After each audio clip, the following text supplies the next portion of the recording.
We're grateful to Miami-Dade College and the hundreds of volunteers that make this all possible. There's going to be a brief Q&A after the discussion, and the authors will be autographing books immediately after their session in the table over by the front door. So now kindly silence your cell phones so that there will be no interruptions. And it is my pleasure to introduce our authors.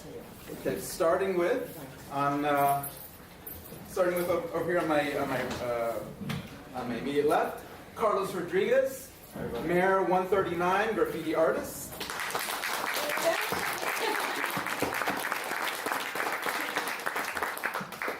Rosie Perez, actor.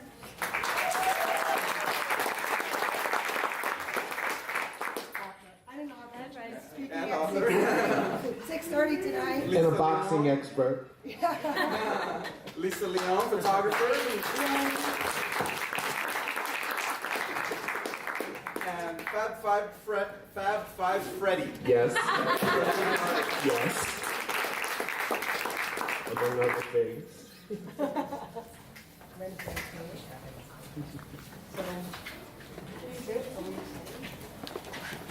I guess we're starting. Hello, thank you for coming out in the rain. So I feel very privileged and excited to have these three with me because they have been a part of my life for a long time. Mare and I went to high school together. We were actually boyfriend and girlfriend in high school. For like 4 years, so we go back. And Marcus went to high school with us. He was a witness. And, and then Rosie and Fab, just, over 25 years of friendship and fun times and adventures. So I guess we'll take a little journey of our adventures through my book, which basically are photographs that I took in the late 80s and early 90s. I went to High School of Art and Design, also known as High School of Graffiti and Breakdancing, in the 80s. So I was really lucky to be and grow up in New York City in such a potent time of creativity and community and fun and artistry. So this is kind of a little glimpse of the journey from that time. So do I control it or do you control it? Okay. So the book was also published by Minor Matters, which is an independent book publisher. My friend Michelle Dunmarsh, who used to work for Aperture and stuff. So it was a privilege to get to work with her on, shaping this book as well. This photograph, I call it blank. So that's Debbie Mazar, who's a friend of all of ours. Also, I met Debbie because she used to go out with Carlos's brother, Cal, first.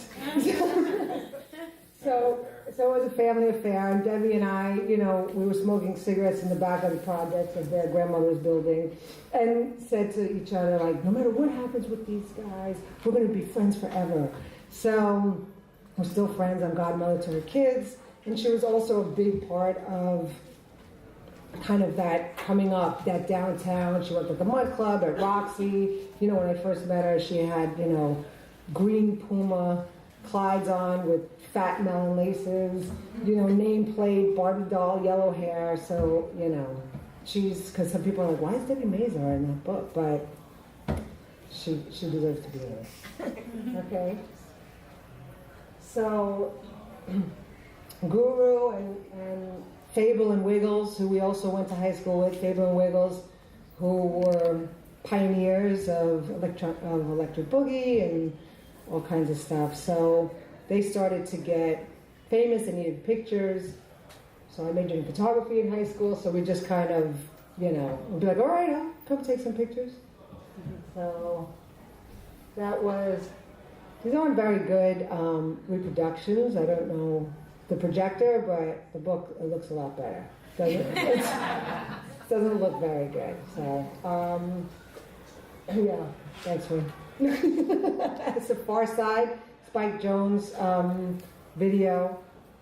Oh, yeah, this looks really bad, so sorry guys, the book looks much better. Jimmy Jam and Terry Lewis. Whoa, I'll tell you when to move forward. No, you can go. Go ahead. And Eric Sermon on the right from EPMD and Big Daddy Kane. And I shot that in Henry Chalfant's studio. For those of you who know, Henry was, documented all the graffiti in the 80s and 90s. Writers would call him at 3 in the morning and say, yeah, I just did this top to bottom full car, get up. And he would get up at 3 in the morning, right? Go stand out on the subway platform. And now, thank God he did that because his amazing collection in his book Subway Art and a couple other books. So, here we go. Yes. Again, Rocksteady in there early. That was in Henry's studio. This was in the subway. It was so we just decided let's shoot in the subway. And I brought my light. It's so amateur with the little plug. I guess they had plugs in the subway back then. And I just plugged in the light and was like, okay. And I could only go obviously so far back because I'd be in the tracks. It was Richie. And then, yeah. Crazy. And you got Crazy Legs and Wiggles and Fable and Quickstep and Ken Swift, all the amazing guys. I don't know why we decided to do them there. It's pretty hilarious. With my little light stand and umbrella in the middle of the subway. You could do a lot of things in the 80s in New York that you can't do now. And that, if I could add, that was a seminal moment because the group itself was forming as a real dance troupe. Yeah. But also at that point, really more at this point, we had written and produced the first off-Broadway hip-hop musical. Yeah. And so it's kind of, the pictures have also a backstory, a personal story, but also this backstory. And it was different. This was actually, So What Happens Now, and then when they were doing, same. Around the same. And Yeah. Darren. Yeah. I have pictures from there. Next. That's Crazy Legs in his house in the Bronx with a future painting above. God, it's really bad reproduction, guys. Sorry. You can go on. Mare. When I had hair. Yeah. You can see this one. Yeah. So this was a series that we did. That's a much better reproduction, actually. That's the projection. Yeah, the projection. But what did we need these? We did a photo shoot with your brother and you. And this was in Tribeca before people lived in Tribeca. Tribeca was scary. It wasn't even called Tribeca. Seriously. That's true. Yeah, it was really scary. It was. There was the club area, and that was it. Yeah. That was Mount Zealand down the block. Yeah, it was pretty desolate. It was much better. So yeah, that's Carlos with hair. Next. That was in the subway. Yeah, it's hard to see here. We have the book later. You can go look at it. There was in New York. It's probably locked now. I don't know. There were grates that you could just open up and climb down, and then you'd be in the middle of the two stops. So then you could just walk along and get to the next. That was pretty scary. I think the first time I went down there was Doze. Maybe you and Doze. Mary J, before she made a video or an album, it was just when she got signed. That was to the record company. It was in a conference room. They just said, "Can I take some pictures?" It was off the cuff. So cute. Okay, you can go. Next. Mm-hmm. That's Grandmaster Flash in Rocksteady Park. They used to do Rocksteady reunions. That park is much different now. The handball courts are gone. Everything is different. So it is not really. They don't do it there anymore. Go ahead. Drina De Niro, who's Carlos's baby mama. We like to keep it in the family. We're all good friends. We're very tight-knit. We're all still good friends. But Drina was a DJ back then and just all around hot happening. New York City girl. That was one day in Brooklyn that we came to visit you and Cal.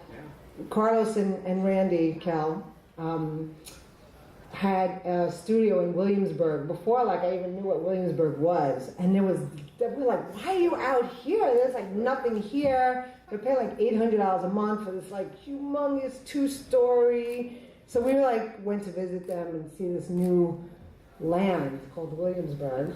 That was like, why? This is so far. Well, there was an industrial area. I mean, Williamsburg historically is like at first like a Jewish, like, you know, Polish. full of Polish and Jewish migrants, and then Puerto Ricans came in and had a heavy settlement there.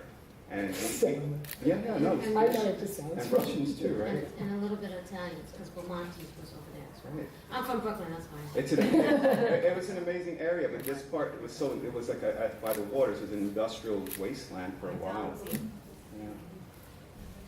Yeah, so For the high rises and stuff. I know we got Fab on the Shaba and Paris. Go ahead. Yeah, so Lisa and I are good, great friends, and as we became good buddies in the early '90s, you know, I was into directing videos and hosting on TV raps, and Lisa had a great eye. So, you know, along with talking about everything going on in popular culture, street culture, we talk about, you know, film and photography, and Lisa took dope pictures. So when I would be directing a video, I said, Lisa, come and shoot stills and get great shots. So that one shot on the left of me, that guy above me is Shaba Ranks. I directed most of his videos. Yes, Shaba. That was from the Mr. Lover. No, not Mr. Loverman. That was Johnny Gill. yeah, a song called Slow and Sexy. And then the other shot of me standing there, we was in pre-production mode in Paris for a music video I directed for MC Solar, which was the first French rapper to really break big. And he did a collaboration with Guru, rest in peace, from Gangstar. So that video was called La Bien Le Mal, translation of Good to Bad. And we were running all around Paris shooting. Lisa was taking stills, and then I think Vibe did a thing. Yeah, well, or that's how we something. got there. We kind of like, this was how it would always go. Fab would be like, yo, I'm doing this Snoop video, or yo, I'm doing this thing. And he's like, you should come. And I'm like, it's in Paris. How am I getting there? So we would always try and figure out, like, let's pitch a story to Vibe. We'll do a story on French hip hop. And they're like, okay. So I was like, I got it. We could go. You know, I could go. He was already doing the video. So it was always that kind of like scheming of like, how can we get out there? Mm-hmm. So you're going to say something? Question? See, above, down by law, it's in the train car? Yeah. Is that Ernie or Gil? Yeah, it's Ernie. Ernie. It's Ernie. It's Ernie, yeah. Ernie was supposed to be here, but he hurt his back. So yeah, that was really fun. And it was great too, because we did get like, meet all the like pioneers in Paris. Yeah, that's interesting. So that was a good point. So I hadn't been back to Paris at this point. This was around 93, 94. And my previous time in Paris was 10 years before with a big group tour, which really was the first French hip hop tour. It was like about 30 of us, myself, Rocksteady Crew, Africa Bambaataa. It was graffiti artists. It was really an amazing thing. Like we'd be on stage making spray paintings, Rocksteady Crew breakdancing, Bambaataa, Grand Mixer DST cutting. And this is before literally any rap records had come out in France. So we toured France, did a couple of shows in England, and planted these seeds. So when we came back on that trip, remember we went around and these young hip hop kids were really breaking down what was happening now. And then we saw how huge it had gotten, and met guys that had seen that first tour, and they now had hip hop shops, and it was pretty incredible to see the development at that time. It is. It was pretty. When you like go around the world and realize like, oh, this caught on. This is catching on. Yeah. Oh, Rosie directed her second music video, and our friend Jomar. You want to talk about that video? That And you know, wait, you know who's in the background? That's Lucian, the Paris rapper. I know, I tried to get a kick out of it. oh yeah, I remember Lucian. He kept getting upset because I didn't know who he was.